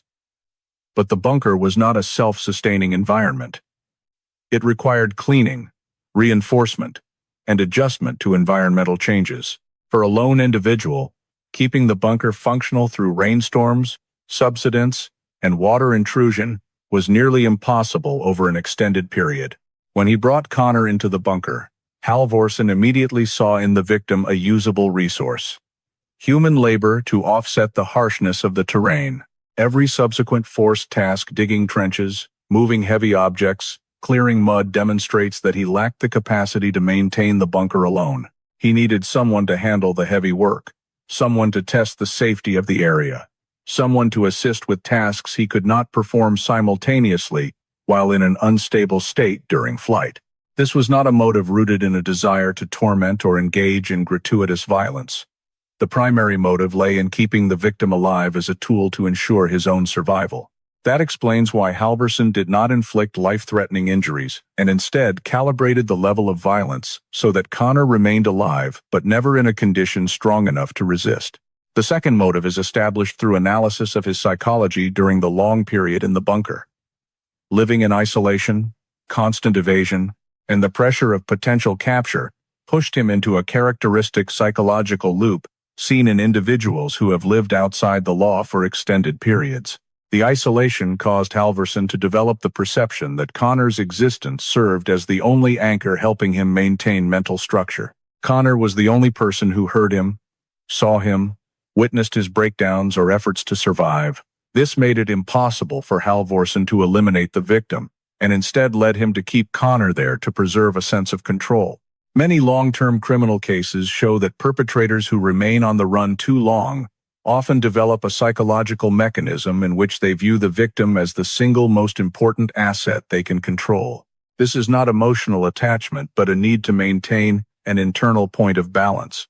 When investigators analyzed the frequency and suddenness of Halvorsen's departures from and returns to the bunker, they observed clear imbalance. Many times he checked on Connor not for tactical reasons but out of a need to confirm the captive's existence.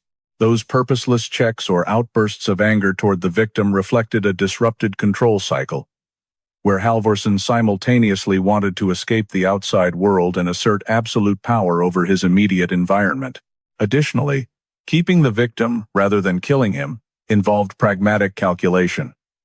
A corpse would create the risk of exposing the scene, attracting animals, producing odor, and turning the body storage area into a liability.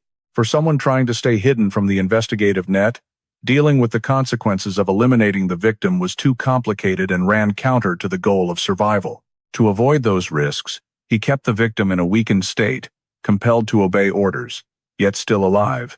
Connor became an extension of the bunker, the labor force that allowed Halvorsen to maintain the hideout, and at the same time, the pocket of human atmosphere he clung to in order to resist psychological collapse from living isolated in the harsh swamp environment. When examining the changes in Halvorsen's psychology over the months, investigators recognized a familiar oscillation pattern.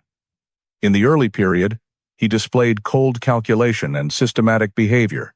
Later, the cycles of changing restraints, levels of violence, and bunker management became increasingly erratic. The scattered stains inside the bunker and irregular drag marks showed that he had repeatedly lashed out without reason, kicking over items, indicating a psychology pushed into extreme stress. This stress caused him to rely more heavily on Connor as a controllable, constant variable. But this very reliance created the conditions for the victim to recognize Halvorsen's psychological rhythms. The times he left the bunker, when he became distracted, when he was tired, when he did not check the restraints carefully. Over time, the consistency in Halvorsen's behavior visibly deteriorated. The bunker gradually lost its original structure because he no longer had the mental capacity to maintain the system as he once did. These signs showed that he had begun to lose the ability to keep the victim under complete control. Nevertheless, the fundamental motive remained unchanged. Halvorsen could not let Connor go because the victim had become part of his survival plan. At the same time, he could not eliminate him because the consequences would endanger himself. The victim's existence became an element he had to maintain at all costs, both to keep the bunker operational and to sustain the illusion that he still held the initiative in an environment that was increasingly causing him to lose control. The process of cross-referencing Connor's statement with physical and forensic evidence was carried out by layering each detail he described, then directly verifying it against samples collected from the bunker, from the victim's body, and from the swamp area. The initial injury report showed bruises with length, spread direction, and varying shades, consistent with repeated impacts from a hard but non-sharp object, exactly matching the description of being struck with a gun butt or wooden stick. The injuries were concentrated on large muscle areas, such as shoulders, back, and thighs, deliberately avoiding bones and joints, proving the assailant intentionally avoided life-threatening damage while still inflicting sustained pain. Many bruises exhibited signs of formation in cycles, indicating repeated abusive behavior. Linear scrapes along the forearms ran parallel to each other, consistent with the description of being bound by rope while the victim tried to twist his hands during forced labor. The skin around the wrists showed deep, layered indentations from repeated rope tightening over a long period. When compared to the rope segment recovered from the bunker, the diameter, material, and cut-edge pattern matched completely, reinforcing that Connor was confined in that space. The malnutrition, dehydration, abdominal muscle contraction, and leg muscle wasting documented in the hospital record also aligned with the description of minimal water and food intake. Dry, brittle, and frequently broken hair indicated prolonged absence of direct sunlight exposure, while reflecting a high humidity but poorly ventilated environment. When soil samples from Connor's feet, clothing, and under fingernails were analyzed, the forensic lab recorded fine clay soil rich in organic matter mixed with dense black mud characteristic of the swamp region. The mineral composition matched soil samples taken from the bunker location, including the presence of montmorillonite and a slightly acidic-smelling mud layer, proving the victim had moved through that exact area. Soil from under the fingernails also contained fragments of twisted root structures that matched roots collected around the bunker exit. These analyses eliminated the possibility that the victim imagined the confinement location and confirmed prolonged real exposure to that environment. Wood samples taken from the bunker showed cellulose fibers broken into segments under continuous pressure, combined with arc-shaped abrasion marks on the surface, indicating repeated human body leaning. When compared to the abrasion marks on Connor's shoulder and back skin, the degree of friction and contact direction corresponded completely. A broken wood piece recovered showed abnormal fracture from strong bending force, matching the description of Connor pushing with his shoulder during an escape attempt. The fracture pattern was a horizontal fiber tear, not a clean break from a tool, consistent with decayed wood being broken by body force. Restraint marks on Connor's body were also analyzed alongside the zip ties recovered at the scene. The length of remaining tie segments, the width of the compression marks, and the shape of the abrasion fully corresponded to the plastic restraint loops collected. Microscopic analysis revealed unevenly worn plastic fibers, consistent with the rough, decayed wood surface the victim used to rub through the ties. The consistency between injuries, physical evidence, and restraint marks strengthened the credibility of every detail in the statement. When verifying the escape timeline, investigators analyzed data on heavy rainfall, water flow, and bunker collapse patterns at the time described by the victim. Meteorological records from the Atchafalaya Basin showed a prolonged rain period with sufficient water volume to cause erosion and soil subsidence exactly during the time frame Connor described.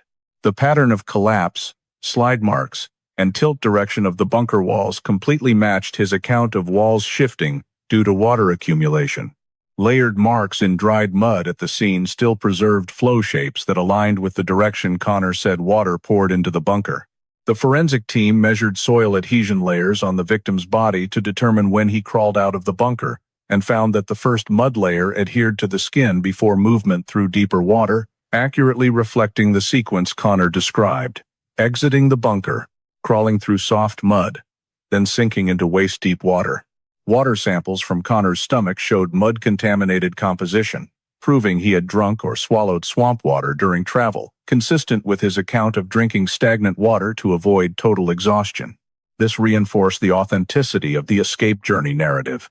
When comparing the time Connor said he traveled with the degree of bodily injury and muscle contraction levels, medical calculations showed the described duration fully consistent with the energy expenditure of a severely debilitated person forced to move continuously through difficult terrain.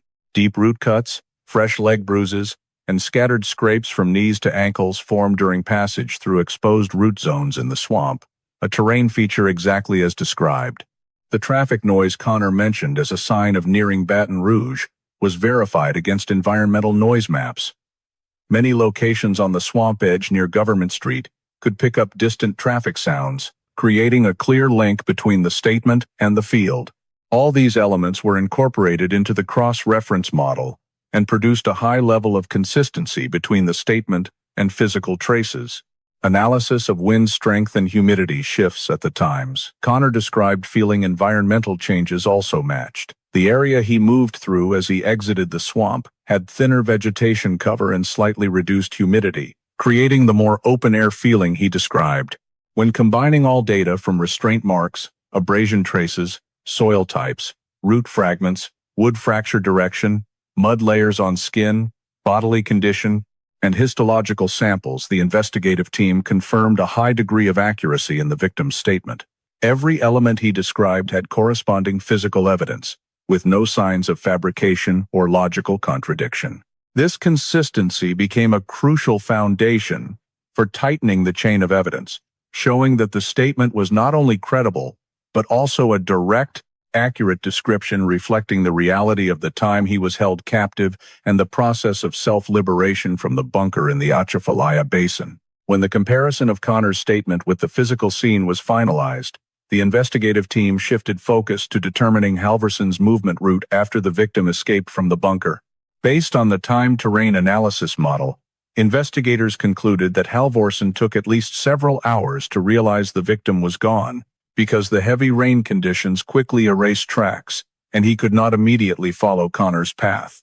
During that time window, it is highly probable that he left the swamp area via the same supply route he had used before, a narrow path leading out to the southern edge of the Atchafalaya Basin, where rural roads with very little traffic exist. Reviewing traffic cameras in the surrounding region showed no license plates or vehicle images matching previously documented information, forcing the analysis team to shift to behavioral modeling. Halvorson had previously demonstrated a habit of using routes far from major intersections, choosing dirt roads or agricultural paths whenever there was a risk of surveillance. Therefore, the investigative group narrowed his likely direction of travel to secondary roads connecting from Street Martin Parish toward Terrebonne Parish. When tire tracks preserved in mud were compared at several points near the natural exit areas of the swamp, forensic experts noted a tread pattern consistent with the type of high-clearance vehicle Halvorson had previously used. One particularly distinctive tire mark showed asymmetrical edge wear, a sign of rear-wheel misalignment, and became a critical reference for tracking the vehicle in soft soil areas where no cameras existed but clear movement traces remained. This distinctive tire mark appeared sporadically at 3 locations: a stretch of road leading to an abandoned gas station, a dirt track beside a sugarcane field, and an easily overlooked turn near LA 182. The matches indicated that Halvorson was moving southward, completely avoiding areas likely to be captured by surveillance patterns. When physical traces became unusable due to rain and local activity, the investigative team turned to financial analysis. Halvorson had once been a police officer, but after his suspension and subsequent financial collapse, he relied almost exclusively on cash. By examining his pre-flight spending habits, investigators located small cash withdrawals from an old bank account made at rural Louisiana ATMs that lacked clear camera coverage. Several outdated ATMs without facial recognition chips recorded only transaction time and location. Cross-referencing withdrawal times with the physical route showed that Halvorson had withdrawn cash in Napoleonville and Thibodaux within 48 hours after the victim's escape. The distance between these 2 points suggested a steady southward movement toward the Houma area, which contains extensive networks of warehouses, wooden docks, and abandoned oil service shacks along the waterways, providing numerous potential hiding spots.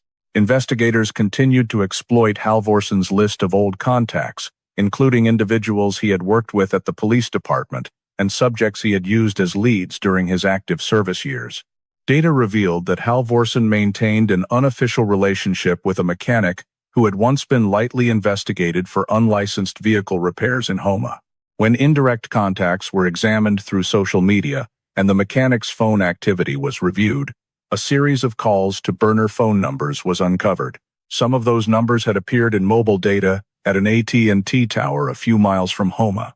The signals analysis unit determined that this burner device had moved within a narrow radius around the intracoastal waterway area, where many abandoned structures exist, and which is considered an ideal location for a fugitive.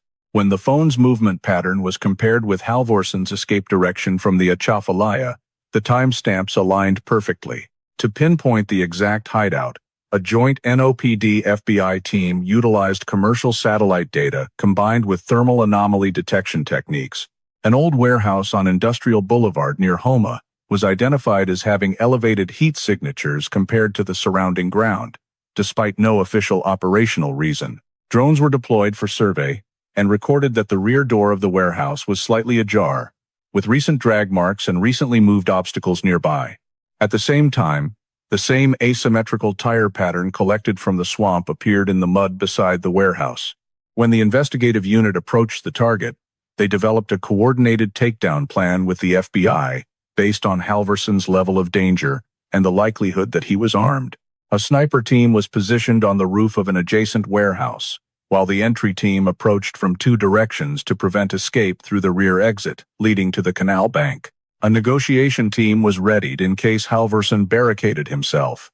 But before the full plan needed activation, the drone detected movement inside the warehouse.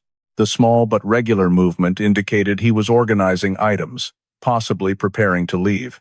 The FBI immediately requested rapid suppression to prevent him from escaping by boat or disappearing into the canal network that connects to the Gulf.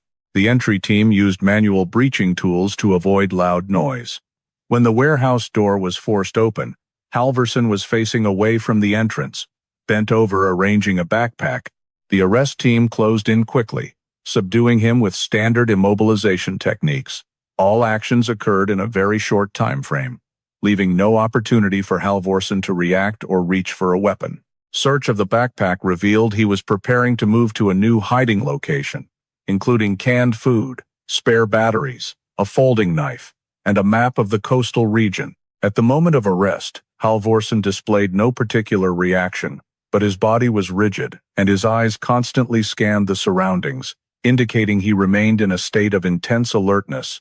The arrest in Homa marked the point at which he no longer had the ability to maneuver through complex terrain networks, simultaneously ending the prolonged evasion sequence that followed the victim's escape from the bunker in the Atchafalaya Basin. The federal indictment file was built on a tightly linked chain of evidence connecting the bunker crime scene, Connor's statement, and Halvorson's movements after fleeing the Atchafalaya Basin. Federal prosecutors gathered all investigative materials from NOPD, the FBI, and the Louisiana Forensic Lab, then restructured them into a three-tiered case file: the physical evidence tier, the behavioral tier, and the motive tier. The physical evidence tier included the restraint ties, broken wood fragments, soil samples, and bunker floor indentations. The behavioral tier covered the sequence of movements designed to avoid cameras, the method of forced labor, and the mechanism used to sustain the victim's life. The motive tier established that keeping Connor served the long-term escape plan. Each tier was cross-referenced with federal statutes on interstate kidnapping, unlawful confinement, serious violence, and deprivation of liberty, forming a solid foundation for the charges. When the prosecution process began, federal prosecutors presented the investigative timeline in a manner that demonstrated consistent alignment between physical evidence and the victim's statement. They introduced comparison charts of injuries and the instruments that caused them, proving the high degree of correspondence between the victim's account and the tangible traces collected. Forensic examiners were called as witnesses and testified about the match between soil adhering to Connor's body and soil from the bunker, about the precise correspondence between wrist compression marks and the recovered zip ties, and about the subsidence patterns that proved the bunker had been in use for many months. The terrain expert report clarified the environmental characteristics of the Atchafalaya Basin, emphasizing the area's harsh conditions and its capacity to mask sound, which supported the argument that the confinement took place in complete isolation.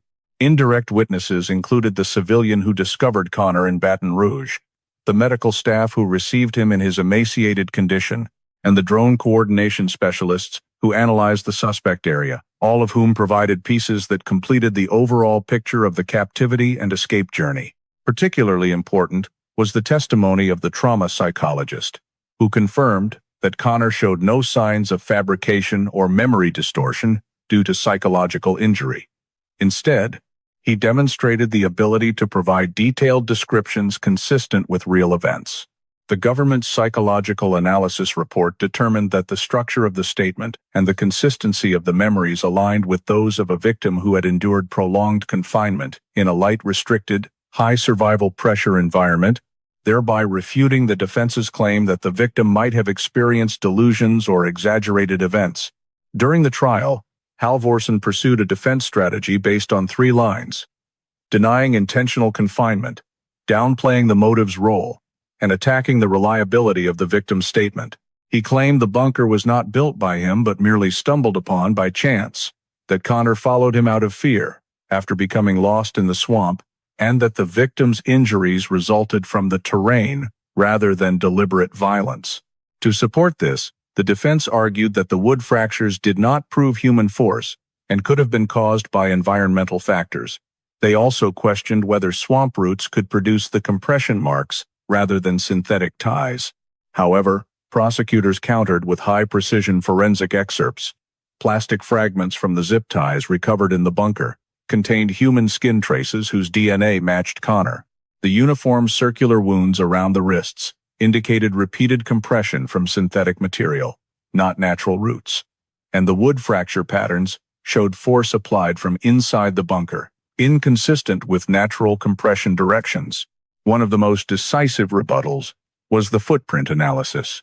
Large, heavy footprints directed toward the center of the bunker indicated regular control, while lighter, uneven, deeply sunk footprints showed the confined person moving in a state of exhaustion. Prosecutors used 3D diagrams, modeling the bunker and the position of the broken wood panel to demonstrate how Connor escaped exactly as described.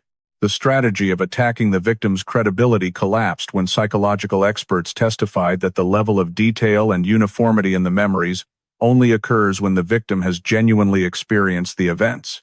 Descriptions of water seeping through the wooden ceiling, the sound of roots scraping under the vehicle, the smell of rotting wood, and the vibration of expansion-jointed road surfaces were all confirmed through on-site reconstruction models, leaving the defense's arguments without foundation. The jury deliberated the chain of evidence for many hours, and soon concluded that Halvorsen's conduct met the elements of the federal offenses: kidnapping, unlawful confinement, serious violence, forced labor, and use of interstate means to evade authorities. When prosecutors presented the motive element, including exploiting the victim to maintain the bunker and extend his flight capability, the jury recognized the conduct as prolonged, premeditated, and directed at a specific victim, constituting aggravating factors. The trial reached the sentencing phase, with all arguments layered convincingly. Crime scene physical evidence, victim statement, forensic results, terrain data, movement traces, and the dangerous nature of the conduct. The federal judge concluded that Halvorsen had carried out a clearly calculated series of criminal acts that caused severe physical and psychological harm to the victim. The judge imposed a sentence of 38 years in federal prison, with no early parole eligibility, under the provisions applicable to kidnapping involving violence and prolonged confinement. This sentence reflected the gravity of the extended deprivation of liberty, while affirming that the chain of evidence assembled by the investigative agencies carried full legal weight to convict Halvorsen without relying on any assumption beyond facts confirmed by physical evidence and independent, scientific expert presentation. The consequences left on Connor's body and life lasted far longer than any acute treatment phase could compensate for. Post-trial medical evaluations showed that his body sustained deep and persistent damage due to prolonged emaciation, nutritional deficiency, and forced labor. Muscle mass decreased dramatically, severely limiting normal mobility. The muscle groups in his legs and back lost some of their elasticity, resulting in chronic pain when standing for long periods or walking long distances. Physical rehabilitation doctors noted knee and ankle joint damage from being dragged through the swamp, creating a recurring pain pattern triggered by weather changes. Connor's lungs were also affected after months of breathing damp, moldy, poorly circulated air. Respiratory function showed mild decline, requiring regular monitoring to prevent complications. Although the skin wounds had healed, they left hard scars on his wrists, back, and shoulder blades, reflecting prolonged beating and restraint. Chronic insomnia still occurred on many nights because his nervous system had encoded the high-stress environment of the bunker. Many recovery specialists predicted that he would need at least 2 to 3 years to reach a relatively stable biological state, and some permanent sequelae would never fully recover. Psychologically, Connor's trauma was assessed as no less profound than his physical injuries. Post-traumatic stress syndrome manifested at a high level, with sudden flashbacks triggered by loud noises, the sound of wood cracking, heavy rain pounding on a roof, or the smell of damp earth. His ability to concentrate was markedly impaired in tasks requiring sustained attention, because his brain had spent many months forced to maintain absolute hypervigilance for survival. Connor frequently woke up in the middle of the night feeling as though he were still confined in a narrow space. Cold sweat would break out on his scalp and his body would instinctively curl into a defensive posture. Therapists noted that his nervous system had adapted to an unstable cycle, causing his body to overreact to minor environmental signals. Most notably, the sense of time disorientation he had not fully recovered from persisted. After months of living in darkness with no fixed schedule, Connor's biological clock was shattered. For the first several weeks after rescue, he was unable to distinguish day from night and had to retrain through light therapy combined with sleep therapy. Symptoms of depression also emerged, including feelings of detachment from normal life and loss of trust in the safety of the surrounding environment. Every time he left the house, he tended to constantly check behind him, assessing every small movement as a potential threat. This made it difficult for Connor to engage in social activities, even though his family provided maximum support. Occupationally, returning to work as a driver was almost impossible. Car engines, door slams, and unfamiliar passengers all acted as triggers recalling the bunker. Being in enclosed vehicles made him feel suffocated. Facing deserted roads became a major obsession. The rideshare company offered temporary financial assistance, but had no suitable plan for him to resume his previous job. Social investigators determined that Connor's likelihood of returning to this line of work was near zero because his hypersensitivity to trauma-reminding environments prevented him from performing a job that demanded flexibility and exposure to unpredictable situations. Within the family, the impact of the captivity period disrupted relationships between Connor and his loved ones. Family members had to learn to adapt to his sudden behavioral changes. He reacted strongly to noises, avoided physical contact, and tended to withdraw into small spaces where he felt he could control his surroundings. Some family meals became strained because he could not tolerate damp smells or the odor of canned food, which brought back memories of filthy food in the bunker. Connor's social relationships were also heavily affected. Old friends found it difficult to reach him because he spoke little, lacked confidence, and feared crowded situations. Group therapy helped him connect with other trauma survivors, but his ability to reintegrate into the community still required a long time and could not yet be clearly predicted. Rehabilitation and psychology specialists proposed a long-term monitoring plan that included regular psychological therapy, physical rehabilitation interventions, nutritional checkups, and a personalized social reintegration program. Controlled exposure therapy was recommended to help Connor gradually confront trauma triggers, but the process was designed to be very slow and cautious to avoid adverse reactions. The support team also suggested that he needed to relearn a sense of safety through a stable environment, a fixed daily schedule, and gradually increasing exposure to natural light to restore his biological clock. Legally and socially, Connor would need protection from any exposure to information about Halvorsen, because any related image or detail could trigger trauma. The expert panel recommended maintaining combined legal and psychological counseling for at least 5 years to ensure sustainable recovery. In addition, they proposed a new vocational training program to help him rebuild life direction. These recommendations were not only aimed at restoring independent living ability, but also at reducing the risk of falling into deep depression or social isolation. Finally, all assessments unanimously agreed that the period of captivity had created multi-layered injuries, that any therapy would require a long time to restructure, and support from family, society, and professionals would be the decisive factor in allowing Connor to rebuild his life after an event no one could have foreseen. Independent expert evaluations were conducted after sentencing to provide a comprehensive view of Halvorson's behavior and the distinctive nature of the case. Criminal behavior specialists analyzed that Halvorson's operational pattern did not resemble impulsive violent crimes but clearly reflected a prolonged, strategic behavioral structure. He demonstrated patience, environmental adaptability, and the ability to apply professional knowledge to create a victim control system without relying on extreme violence.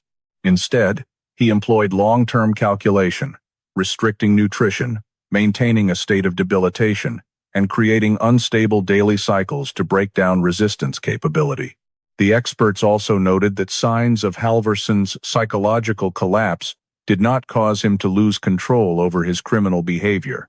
On the contrary, his mental deterioration caused him to cling even more tightly to the control model, viewing the victim as a tool for preserving his own psychological structure. This is a phenomenon seen in a small number of individuals who commit long-term isolated crimes when they establish a one-sided dependency relationship with the victim and treat the victim's survival as a condition for their own existence. Experts on kidnapping and prolonged confinement assess that Connor's case is exceptionally rare due to three factors: the combination of complex swamp terrain, the perpetrator's concealment skills, and the victim being used as a labor resource to support the hiding process. Conventional confinement models typically revolve around sexual motives, personal revenge, or psychological manipulation. In contrast, Halvorson's motive was pragmatic, using the victim to maintain the shelter, continue evading capture, and supplement operational tasks he could not perform alone. The experts determined that the kidnapping, forced labor, long-term confinement pattern is extremely rare in the United States, especially when it occurs outside organized crime or border-related forced labor contexts. The rarity lies in the fact that the perpetrator had no economic motive, no long-term land planning intent, no organization behind him, and operated entirely alone. This made the case particularly noteworthy in professional circles because it represented a non-traditional yet highly structured pattern. Forensic behavioral experts concluded that Halvorson is a classic example of an individual who fell out of the professional system, became psychologically unbalanced, and used specialized knowledge to create a prolonged coercive control mechanism. The confinement of Connor did not stem from direct conflict, but from the need to maintain the illusion that he still controlled his life while everything around him collapsed. This explains why he did not attempt to kill the victim, but instead kept Connor in a barely alive state as a form of sustenance resource. The experts also assessed that the swamp environment significantly enhanced the effectiveness of the criminal model, because the terrain made tracking difficult, severed electronic signals, and created a natural buffer that allowed the perpetrator to sustain himself without fear of detection. In their overall assessment, the experts concluded that the rarity of the case lies not only in the control mechanism, but also in the victim's survival. The majority of prolonged confinement cases in harsh terrain result in death due to exhaustion, infection, or untreated injuries. Connor's self-escape and traversal of the swamp in a debilitated state was considered an anomalous factor, making the case a teachable example that specialized training programs can analyze to improve understanding of victim survival mechanisms in extreme environments. From a systems perspective, security and transportation experts recommended improvements to alert mechanisms for rideshare drivers who regularly encounter unpredictable situations. Several recommendations included mandating hidden location tracking even for off-app rides, creating a backup database in case of incidents, requiring cabin cameras to operate independently of the app to record pickups of unknown passengers, establishing algorithms to automatically detect abnormal routes when a vehicle deviates from normal operating areas without a recorded trip. Additionally, a risk alert system based on passenger behavior monitoring signals such as unusual ride cancellations, sudden route change requests, or demands to turn off the app could significantly reduce risks. Security experts also stated that training drivers to recognize danger signs, escape techniques, and risk reporting procedures should become mandatory rather than voluntary. These proposals reflect the need to build protective safeguards for solo workers in the mobility service industry. where the line between normal work and criminal risk can vanish in seconds. The final assessment from the investigative agency confirmed that the entire case-solving process depended on a rare combination of the victim's highly detailed statement, multi-layered forensic analysis capabilities, and the ability to apply modern surveillance technology to an extremely complex swamp terrain. The summary report emphasized that no single piece of evidence was sufficient to crack the case on its own. Instead, the strength of the investigation lay in stacking each small fragment of information on top of the others, from the direction of breakage on a rotting wooden beam inside the bunker to the specific type of sticky mud clinging under the victim's fingernails, from the unusual tire tread pattern on dirt roads to the thermal changes detected in the warehouse area in Houma. The key pieces of evidence listed in the file included Connor's remembered descriptions of sounds and terrain during transit, the repetitive wounds and restraint marks that precisely matched the perpetrator's control mechanism, the subsidence patterns in the bunker floor indicating long-term use of the confinement space, and the soil samples, wood samples, and DNA adhering to the zip ties that fully matched the bunker's location. Combining these data points with the route analysis model enabled reconstruction of Halvorson's escape journey from the Atchafalaya swamp through the secondary road network in Terrebonne Parish before the trail led to Houma. The final summary listed 5 factors that enabled the case to be solved. The victim's statement showed an unusually high level of accuracy despite months of confinement in a light-deprived environment. Intact physical evidence remained at the scene. The perpetrator's movement pattern was consistent with the behavioral profile of an individual previously trained in law enforcement. The successful application of drones and infrared data to locate the hideout, and the smooth, leak-free coordination among NOPD, state police, and the FBI, which prevented the suspect from becoming alerted. The case file was closed after the entire chain of evidence had been independently verified 3 times by separate teams, and after a 38-year sentence was handed down. The hundreds of pages thick file was archived in stratified layers: field physical evidence, behavioral analysis models, forensic results, and victim testimony. The final report stated that the accuracy level of the data was sufficient to withstand any legal challenge, thereby eliminating the risk of appeal based on claims of insufficient evidence. An important section of the summary addressed the case's impact on rideshare safety protocols in New Orleans and surrounding areas.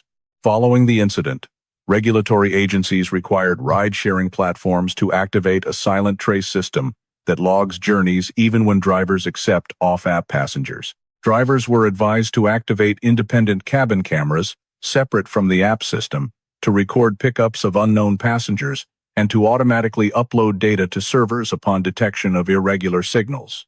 Algorithms designed to detect dangerous behavior, such as unusual route deviations or prolonged app disconnection, were updated to send immediate alerts to monitoring centers. Additionally, driver training programs added new content on risk recognition, escape techniques, and how to handle passengers who exhibit signs of concealing identity or providing irregular information. Local ride-sharing companies were also required to periodically coordinate with police to update maps of public camera locations, helping drivers identify high-risk zones.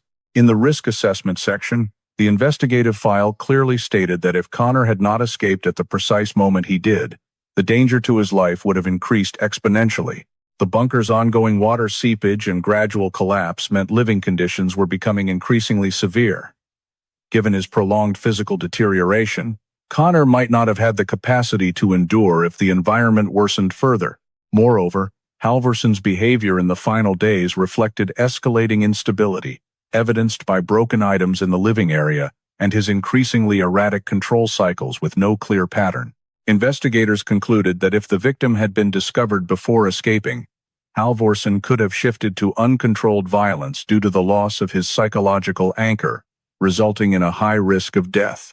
When examining the bunker's structural fractures and soil changes, environmental experts pointed out that one more heavy rain event could have caused complete collapse, burying the captive inside.